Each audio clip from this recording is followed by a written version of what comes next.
ஆழத்திலிருந்து திரும்ப ஆண்டவருக்கு நன்றி செலுத்துகிறேன். இந்த நாளினுடைய நல்ல தலைப்பு கர்த்தருக்காக காத்திரு.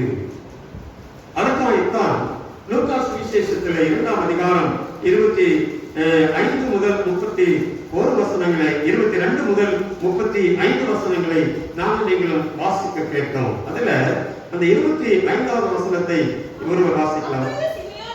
அப்பொழுது சிமியோன் என்னும் ஒரு பேர் கொண்ட ஒரு மனிதன் எருசலேமில் இருந்தான். அவன் நீதியும் தேவபக்தியும் உள்ளவனாயும் இஸ்ரவேலின் ஆறுதல் வர காத்திருக்கிறவனாயும் இருந்தான். அவன் மேல் பரிசுத்த ஆவியானவர் இருந்தார். அருமையானவர்களே, பழைய ஏற்பாட்டின் காலத்திலே மேசியாவின் வருகைக்காக பல தீர்க்க தரிசனங்களை சொன்னார்கள். மேசியா என்று சொன்னால் இயேசு கிறிஸ்து. அவருடைய வருகைக்காக பல தீர்க்க தரிசனங்களை பழைய ஏற்பாட்டிலே சொல்லி இருக்கிறதை நாம் நீங்களும் வாசித்திருக்கிறோம். பல மேசியாவுடைய வருகைக்காக எதிர்பார்த்து காத்திருந்தவர்களும் வேதாகமத்திலே பார்க்கிறோம். இயேசுவின் முதலாம் வருகையை எதிர்பார்த்தவர்கள் அநேகராயிருந்தாலும் சிலருடைய பெயரை வேதாகமம் நமக்கு என்ன செய்கிறதுங்க அங்கே சுட்டிக்காட்டி இருக்கிறது. இயேசு கிறிஸ்துவின் முதலாம் வருகையை எதிர்பார்த்தவர்கள் அநேகராயிருந்தாலும் ஒரு சிலருடைய பெயர் திருமறையிலே சொல்லப்பட்டதை நாம் வாசிக்க முடியும். மத்தேயு சுவிசேஷம் 1ஆம் அதிகாரம் 19ஆம் வசனத்தை நாம் வாசிக்கிற போது நீதிமானாய் இருந்த போதுமா சிலருடைய பெயர்களில் நாம் குறிப்பிடுகிற போது நீதிமானாகிய யோசேப்பு இயேசுவின் வருகைக்காக அவன் என்ன செய்தாங்க? காத்திருக்கிறவனாய் இருந்தான். அதே போல லூக்கா சுவிசேஷம் 1ஆம் அதிகாரம் 28ஆம் வசனத்தை வாசிக்கிற போது கிருபை பெற்ற மரியா இயேசுவினுடைய வருகைக்காய் காத்திருந்த மக்களிலே இந்த மரியாளும் ஒருவளாய் இருந்தார். குற்றமற்றவர்களுக்கும் நீதி உள்ளவர்களுக்கும் ஆசாரியனாயிருந்த சகலியா அவன் மனைவியாகிய எலிசபெத். லூக்கா சுவிசேஷம் 1ஆம் அதிகாரம் 5-6 வசனங்களை நாம் வாசிக்கிறோம். அதுக்கு அடுத்தபடியாய் நம்ம வாசித்த இந்த லூக்கா 2ஆம் அதிகாரம் 25ஆம் வசனத்திலே இஸ்ரவேலின் ஆறுதல் வர காத்திருந்த சிமியோன். இவர்கள் எல்லாம் இயேசுவின் முதல் வருகைக்காக காத்திருந்த மக்கள். அவர்கள் அந்த முதலாம் வருகைக்கு காத்திருந்த போது அவர்கள் நீதியோடும் தேவ பக்தியோடும் பரிசுத்த ஆவியானவருடைய நிறைவு கொண்டவர்களாக அவர்கள் காணப்பட்டார்கள் என்பதை வேதாகமம் நமக்கு தெளிவாக சொல்லி இருக்கிறது. ஒருவேளை முதலாம் வருகைக்காக இவர்கள் காத்திருந்தார்கள். ஆனால் நீங்களும் நானும் இப்பொழுது 2ஆம் வருகைக்காக நாம் என்ன செய்கிறோங்க? காத்துக் கொண்டிருக்கிற ஒரு மக்களாக இருக்கிறோம். இனி ஆண்டவர் 2ஆம் வருகை இந்த உலகத்திலே அவர் வரப்போகிறார். ஆக எவ்விதமாய் அந்த 2ஆம் வருகையை நாம் காத்திருக்கிற மக்களாக இருக்கிற நீங்களும் நானும் அந்த 2ஆம் வருகையை எதிர்நோக்கி இருக்கிற போது நாம் எப்படிப்பட்ட ஒரு மக்களாக இருக்க வேண்டும் என்று சொல்லி இந்த சிமியோன் வாழ்க்கையிலிருந்து வேதாகமத்தின் அடிப்படையில் இருந்தும் சில கருத்துக்களை நானும் நீங்களும் அறிந்து கொள்ள வேண்டும் என்பதைத்தான் ஆண்டவர் இடத்திலே நமக்கு என்ன செய்திருக்கிறாருங்க? தெளிவாக எடுத்து வைக்கிறதை இந்த வேதாகமம் பகுதி நமக்கு தெளிவாய் சொல்லி இருக்கிறது. ஆக இந்த சிமியோனுடைய வாழ்க்கையிலே காணப்பட்ட 3 அவன் வருகைக்காய் காத்திருக்கிற போது 3 குணாதிசயங்களை அவன் பெற்றிருந்தான். அவன் நீதியும் தேவபக்தியும் உள்ளவன்.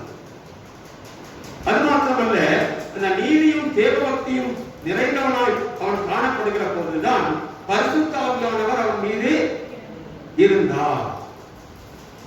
நீதி உள்ள வாழ்க்கை.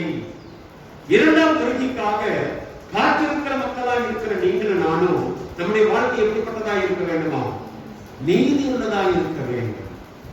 கிறிஸ்துவாகிய நாம் அநேக சமயங்களிலே நீதியை குறித்து நிறைய பேசுகிறோம். ஆனால் அதுபடி செய்யவே ஆண்டவர் நம்மை என்ன செய்திருக்கிறாங்க? நம்மை அழைத்திருக்கிறார்.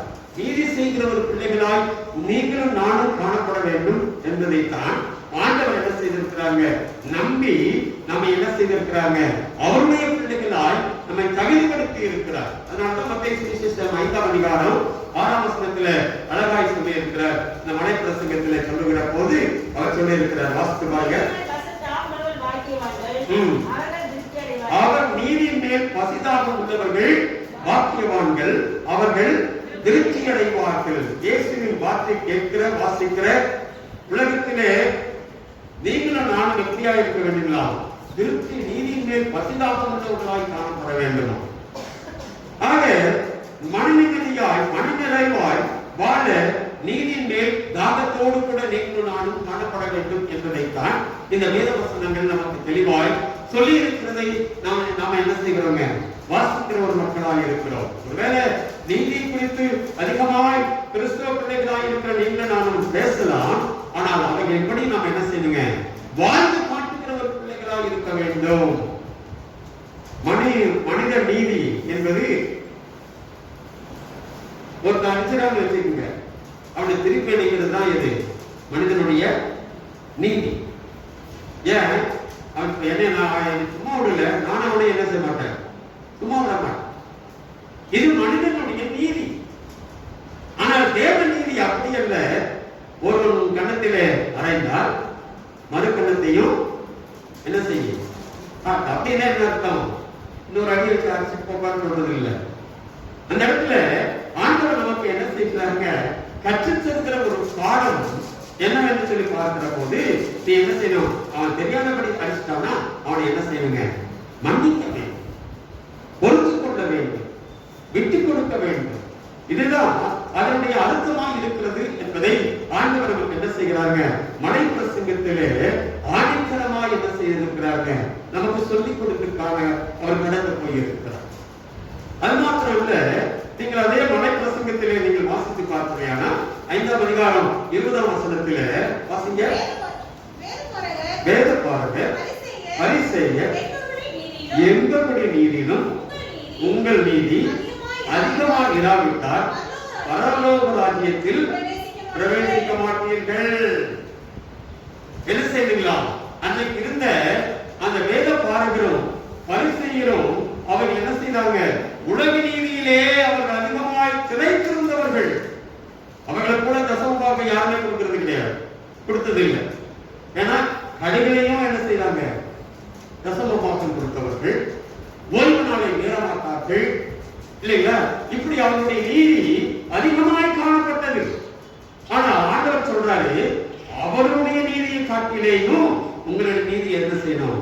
அதிகமா இல்லையானா நீங்கள் என்ன செய்ய மாட்டீங்க? பரலோக ராஜ்யத்துல பிரவேசிக்கவே முடியாது. 21ஆம் வசனத்தை வாசித்து பாருங்க. கொலை செய்யாதிருப்பாயாக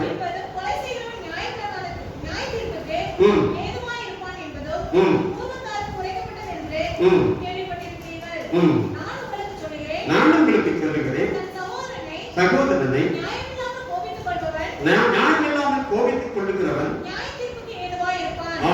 அப்ப பாருங்க, இந்த வசனங்கள் எல்லாம் நமக்கு என்ன செய்கிறதுங்க? தேவ நீதியை நமக்கு படிப்பனை செய்கிறது என்பதிலே சந்தேகம் கிடையாது. ஆக தேவ நீதியை நிறைவேற்ற நானும் நீங்களும் என்ன செய்திருக்கிறோங்க? அழைக்கப்பட்ட ஒரு மக்களாக இருக்கிறோம். ஆக அந்த உணர்வோடு கூட தான் நானும் நீங்களும் என்ன செய்யணுங்க? அவருடைய பிள்ளைகளாக இருக்கிற போது நாம் நீதியுள்ள ஒரு பிள்ளைகளாக இந்த உலகத்திலே வாழ வேண்டும் என்பதை ஆண்டவர் நமக்கு என்ன செய்திருக்கிறாங்க? அவர் கற்றுத் தந்திருக்கிறார். ஆதியாகமத்தின் புத்தகத்திலே 6ஆம் அதிகாரம் 6ஆம் வசனத்தை வாசித்து பார்க்கிறேன். பூமியிலே மனுஷனை உண்டாக்குவதற்காக கர்த்தர் என்ன செய்தாராம்? மனஸ்தாபப்பட்டார். அது அவருடைய இருதயத்துக்கு எப்படியா இருந்ததுன்னா விசனமாய் இருந்தது. ஏன் இந்த வேதனையை நாம் அறிந்து கொள்ள முடிகிறது என்று சொல்லி பார்க்கிற போது, ஆண்டவர் தம்முடைய அந்த தனக்காக இந்த உலகத்துல மனிதனை படைத்த போது மனிதன் தேவனுடைய அந்த நீதியை என்ன செய்யலைங்க? அவன் கை கொள்ளாத பட்சத்துல தேவனை விட்டு வழிவிலகி அவன் கடந்து போனான். அதனாலதான் ஆண்டவனுடைய இருதயம் என்ன செய்ததுங்களா? அவன் மிகவும் என்ன செய்ததுங்க? மனஸ்தாபப்பட்டார், வெசனப்பட்டார் என்று சொல்லி வேதம் தெளிவாய் சொல்லி இருக்கிறது. ஆக அந்த மனிதனை உருவாக்கின அந்த காலகட்டத்தில் உலகெங்கிலும் இருக்கிறதான மக்கள் அத்தனை பேரின் மத்தியிலே ஒரே ஒரு மனிதன் அவன் நீதியாய் வாழ்ந்தான். அவன் தான் யாரு? நோவா. நோவா நீங்க அந்த 6ஆம் அதிகாரம் 9ஆம் வசனத்தை வாசித்து பாருங்க. ஆதியாகமம் நோவா தன் காலத்தில் இருந்தவர்களுக்குள்ளே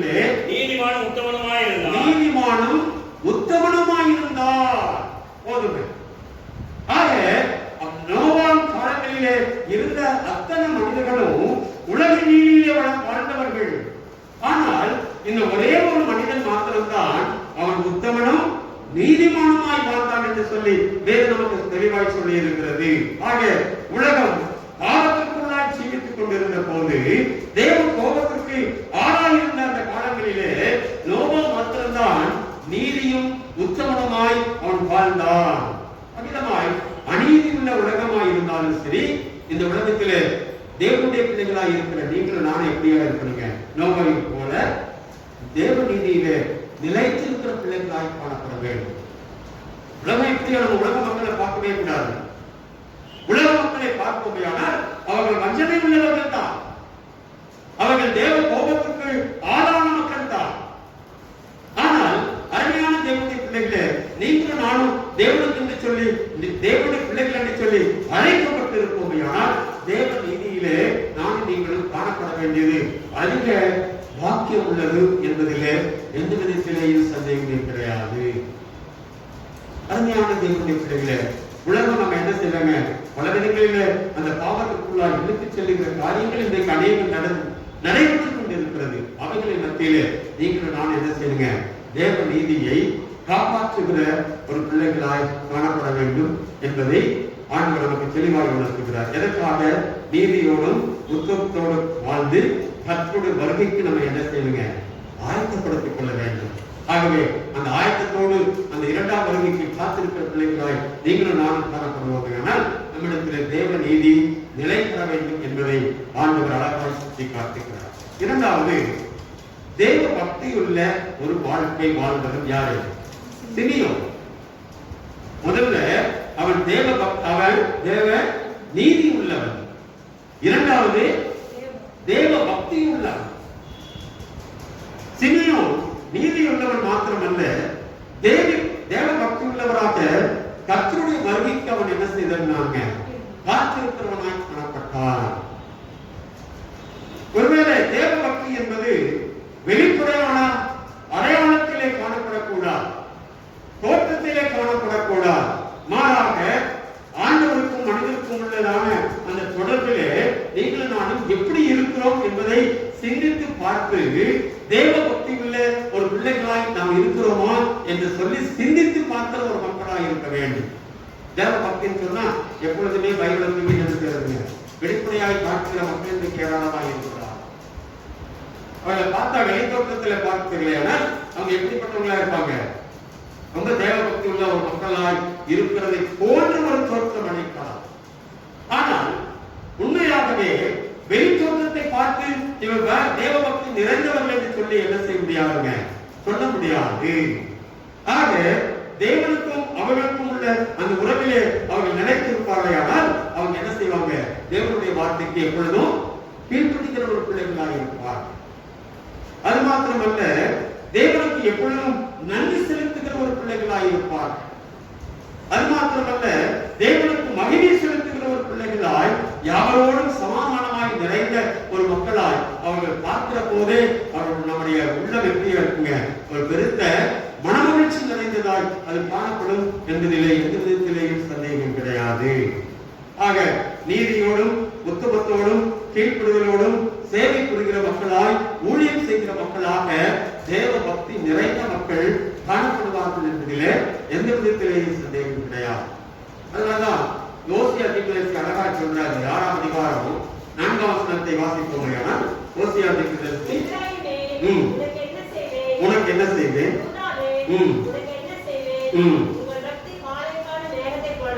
உங்க பக்தி எப்படி இருக்கிறது?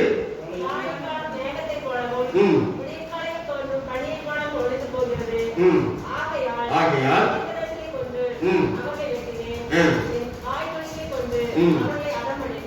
போதும். ஆக நம்முடைய தேவ பக்தி ஒரு வேஷமான ஒரு பக்தியா என்ன செய்யக்கூடாதுங்க? காணப்படக்கூடாது. அது சொல்லிட்டு பலியை அல்ல, இரக்கத்தையும் சகலங்களையும் பார்க்கணும் தேவனை அறிகிற அறிவையே நான் என்ன செய்கிறேன்? விரும்புகிறேன். அப்போ தேவ பக்தியுள்ள ஒரு மனிதன் எப்படி இருப்பானா? தேவனை அறிகிற அறிவின் மேன்மையிலே அவன் என்ன செய்வாங்க? மிகுந்த ஆர்வமுடையவனாக காணப்படுவான். அவருடைய சிந்தை விருப்பம் இந்த உலகத்துக்கு காரியமாக இருக்காது. அதை பின்பற்றி வர வேண்டும். ஆனால் பக்தியோடு கர்த்தருக்காக காத்திருக்கிற பிள்ளைகளாக நீங்கள் காணப்பட வேண்டும் என்பதை ஆண்டவர் என்ன செய்கிறாங்க, தெளிவாக நமக்கு போதிக்கிறார். அப்போ தேவ பக்தினா என்ன? தீமோத்தேயுக்கு அழகா எழுதுறார் பாருங்க. 4ஆம் அதிகாரம் 8ஆம் வசனத்தை வாசிக்கிற போது 1 தீமோத்தேயு 4ஆம் அதிகாரம் 4ஆம்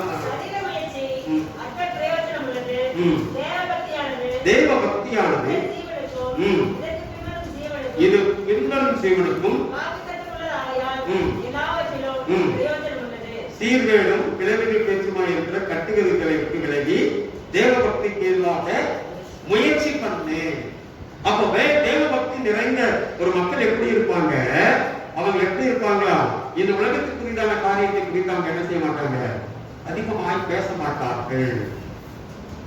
ஆக இதோடு அப்படி தேவ பக்தியாய் இந்த உலகத்தில் வாழ்கிறவர்கள், நீதியாய் இந்த உலகத்தில் வாழ்கிறவர்களும், தேவ பக்தி நிறைந்த மக்களாய் வாழ்கிறவர்களுக்கும் பவுல் சொல்றாரு 2 தீமோத்தேயு புத்தகம் 3ஆம் அதிகாரம் 12ஆம் வசனத்தை வாசிக்கிற போது வாசிங்க. அன்றியும் கிறிஸ்து இயேசுவுக்குள் தேவ பக்தியாய் நடக்க மனதாய் இருக்கிற யாவரும் என்ன செய்வார்கள், துன்பப்படுவார்கள்.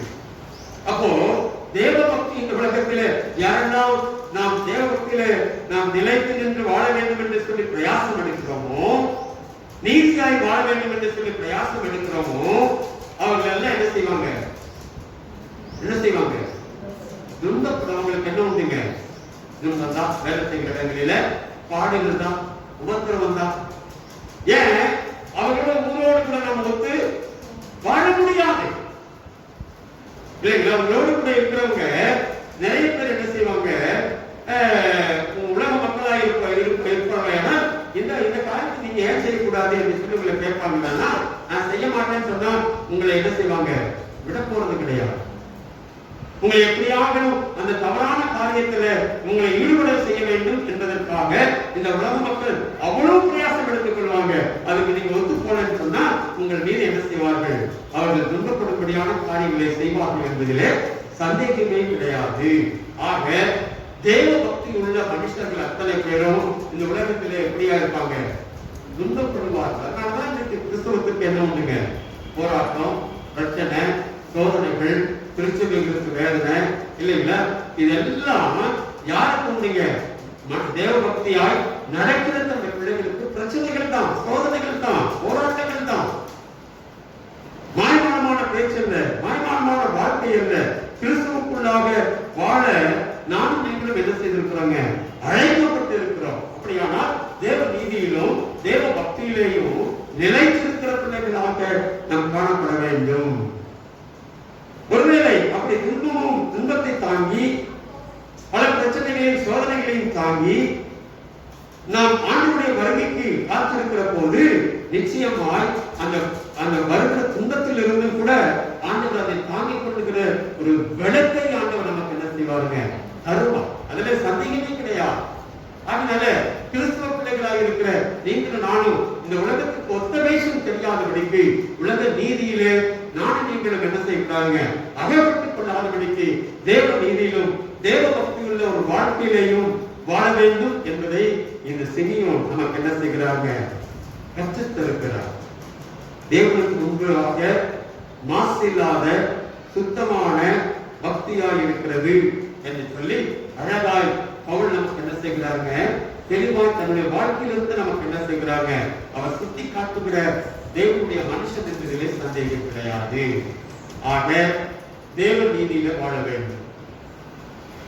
அது தேவ பக்தியுள்ள ஒரு வாழ்க்கை வாழ வேண்டும். இது ரெண்டையும் யாரெல்லாம் நீங்கள் வாழ்ந்து கொண்டிருக்கிறீர்களோ அவங்கதான் ஆண்டவருடைய 2ஆம் வருகைக்கு தங்களை ஆயத்தப்படுத்திக் கொள்வார்கள் என்பதிலே சந்தேகமே இல்லை. இது உலக வழக்கு என்று சொல்லி உலகத்தோடு கூட நாம் என்ன செய்யக்கூடாதுங்க, ஒத்து போகவே கூடாது. ஏன்னா உலகத்திற்கும் கிறிஸ்துவத்துக்கும் வேறுபாடு உள்ளது.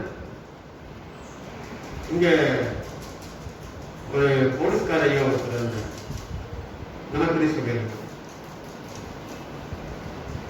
அந்த போலீஸ்கார ஐயா அந்த போலீஸ் டிபார்ட்மெண்ட்ல இருந்தாரு. அவரு லஞ்சம்லாம் வாங்க மாட்டாங்க. ரொம்ப நேர்மையானவர். அவங்க பிள்ளைங்களாம் இங்கே இருந்தாங்க. இன்னைக்கு அவங்க மகன் ஒருத்தர் இன்னைக்கு பெரிய உழைக்காக இருக்கிறார்.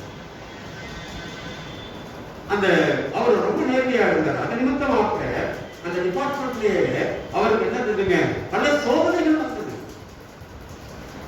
அவர் மேல ஒரு குற்றத்தை சுமத்தி என்ன செய்தாங்க, அந்த குற்றம் இவர்தான் செஞ்சான்னு சொல்லி அவர் நேர்மையா இருந்த அந்த போலீஸ்கார மேல அவர் ஒரு குற்றத்தையே சுமத்தி அதுல இருந்து அவர் தப்பிச்சு வர்றதுக்குள்ள பிரதான பாடாயிருக்கு. நேர்மையா தேவனுக்கு என்று சொல்லி வாழ்ந்த ஒரு மனிதனாய் அவர் காணப்பட்டார். இந்த திருப்பதில வாழ்ந்த இருந்தவர் தான். இன்னைக்கு அவருடைய பிள்ளைகள் எல்லாம் இன்னைக்கு ஒரு பெரிய ஊழியக்காரங்க பெங்களூரில நெருஞ்ச திருச்சபையில பெரிய ஒரு திருச்சபையினுடைய போதுகராக அவருடைய மகன் முன்வைக்கும். அந்த கடைசி காலம் வரைக்கும் தேவனுக்காக நீதியாய் நிலைத்து நின்ற ஒரு மனிதன்.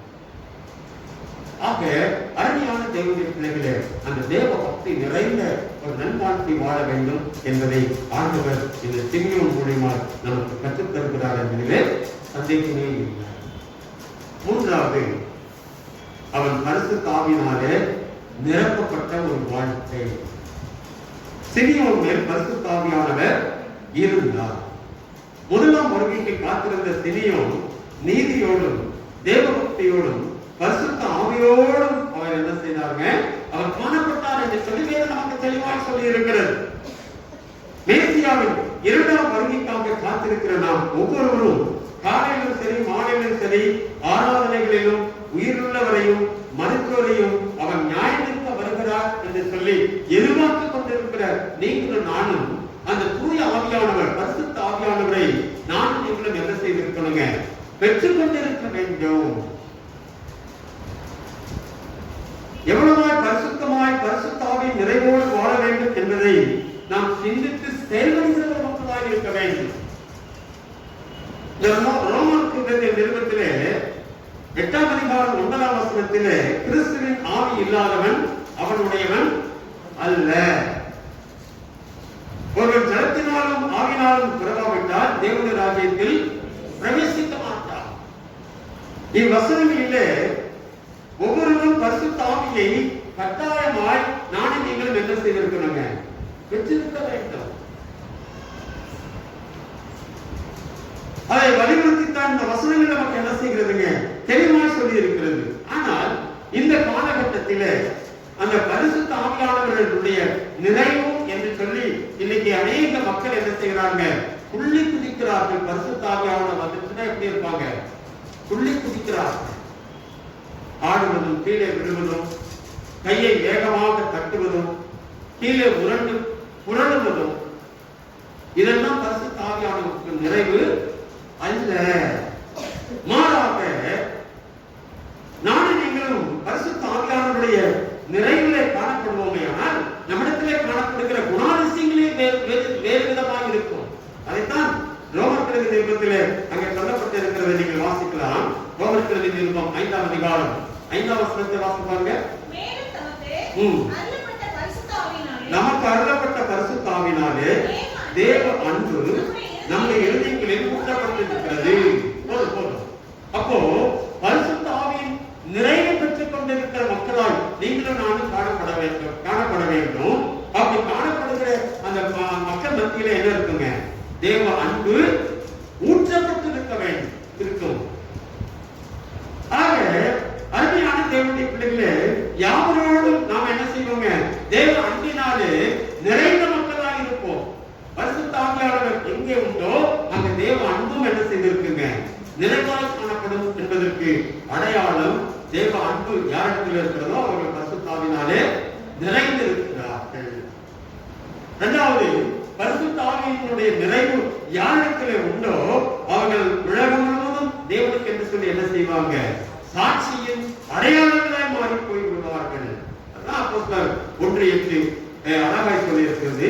பரிசுத்த ஆவியிடத்தில் வரும்போது நீங்கள் பலனடைந்து எனக்கு என்ன செய்வீர்கள், சாட்சியாக இருப்பீர்கள். அப்ப பரிசுத்த ஆவியானவர் புரளுவதல்ல, புள்ளி குதிப்பதல்ல, அங்கே இங்கும் ஓடுவதல்ல. ஆக அருமையான தேவனுடைய பிள்ளைகளே, தூய ஆவியானவர் உங்களுடைய நிறைவுள்ள நீங்கள் அன்புள்ளவர்களாய் மாறி போய்விடுவீங்க. இரண்டாவது, அவர் அவருக்காக சாட்சியாய் இந்த உலகத்திலே ஜீவிக்கிற ஒரு மக்களாக இருப்பீர்கள். யோவான் எழுதின சுவிசேஷம் 16ஆம் அதிகாரம் 8ஆம் வசனத்திலே சொல்லுகிற போது அவர் வந்து பாவத்தை குறித்தும் நீதி குறித்தும் நியாய தீர்ப்பை குறித்தும் என்ன செய்வாராம்? கண்டித்து உணர்த்துகிறவர். ஒருவேளை நான் பரிசுத்தாவினாலே நிறைந்திருப்பேனால் நான் தவறு செய்கிற போது ஆண்டவர் என்ன செய்வாங்க? அவர் கண்டித்து உணர்த்துகிற ஒரு தேவனாக இருக்கிறார். பரிசுத்தாவி நம்மிலே இருந்தால் நாம் செய்கிற காரியங்கள் நன்மையா தீமையா என்று சொல்லி நாம் என்ன செய்வோங்க? அறிந்து நன்மையான காரியங்களுக்கு கடந்து போகிற ஒரு மக்களாக இருப்போம். ஆக இந்த காலகட்டத்தில் பாவ உணர்வு அற்ற ஒரு மக்களால் இன்றைக்கு வாழ்ந்து கொண்டிருக்கிறார். பாவ அறிக்கை செய்யாமல் கடமைக்காக பாவ அறிக்கை ஜெபத்தை சொல்லுகிறதை இன்றைக்கு நம்ம பார்க்கிறோம் இல்லைங்களா? நன்மையாவது தீமையாவது பரிசுத்த ஆவியினாலே நிறைந்து பாவ உணர்வை ஏற்படுத்தி உண்மையாகவே அந்த பாவ அறிக்கையை செய்கிற ஒரு பிள்ளைகளாய் நாம் காணப்பட வேண்டும் என்பதை ஆண்டவர் நமக்கு என்ன செய்கிறாங்க? தெளிவாக உணர்த்துகிறார். ஆக அருமையான தேவனுடைய பிள்ளைகளே, இரண்டாம் வருகைக்காய் காத்திருக்கிற நாம் தேவ பக்தியோடும் நீதியோடும் பரிசுத்தாவின் நிறைவோடும் காத்திருந்தால் அந்த நிச்சய ஜீவனை நீங்களும் நானும் என்ன செய்ய முடியுங்க? பெற்றுக்கொள்ள முடியும் என்பதில் சந்தேகம் கிடையாது. ஆக இந்த சிமியோன் நமக்கு கற்றுத்தருகிற 3 பாடங்கள். ஒன்று நீதி, இரண்டாவது தேவ பக்தி, மூன்றாவது பரிசுத்தாவினுடைய நிறை. ஆக இந்த இரண்டாம் வருகைக்காக காத்திருக்கிற நீங்களும் நானும் என்ன செய்யணுங்க? இந்த 3 சிமியோன் வாழ்க்கையில் காணப்பட்ட அந்த குணாதிசயங்களை பெற்று தேவனுக்கு சாட்சியாய் வாழ ஆண்டவர் நமக்கு கிருபை செய்வாராக. ஆமென். ஜெபம் செய்வோம். ஆண்டவரை நோக்கி ஒரு நிமிஷம் தலைகளை தாழ்த்தி, ஆண்டவே உங்களுடைய சமூகத்தில் அந்த இரண்டாம் வருகைக்காய் காத்து நிற்கிற ஒரு பெரிய பாக்கியத்தை நீர் எங்களுக்கு தருவதையானால் ஆண்டவரே உங்களுடைய வருகைக்கு எங்களை ஆயத்தப்படுத்த ஆண்டவரை கிருபை செய்யும் என்று சொல்லி ஆண்டவருடைய சமூகத்தில் நம்மை அர்ப்பணித்து நாம் செழிக்கலாம். துணை வேண்டும் தகப்பனே உலகிலே என்னை எதிர்க்கும் சக்திகள் பல உன்னே. துணை வேண்டும் தகப்பனே உலகிலே என்னை எதிர்க்கும் சக்திகள் பல உன்னே. என் ஜீவன் எல்லையெங்கும் பரிசுத்தம் எழுதும். என் ஜீவன் எல்லையெங்கும் பரிசுத்தம் எழுதும். பரிசுத்த புத்தகத்தில் ஜொலித்தேடு சுத்த ஜோதி. ஹல்லேலூயா. யுவேலையும் ஆடியாய் ஆடியோம். ஹல்லேலூயா.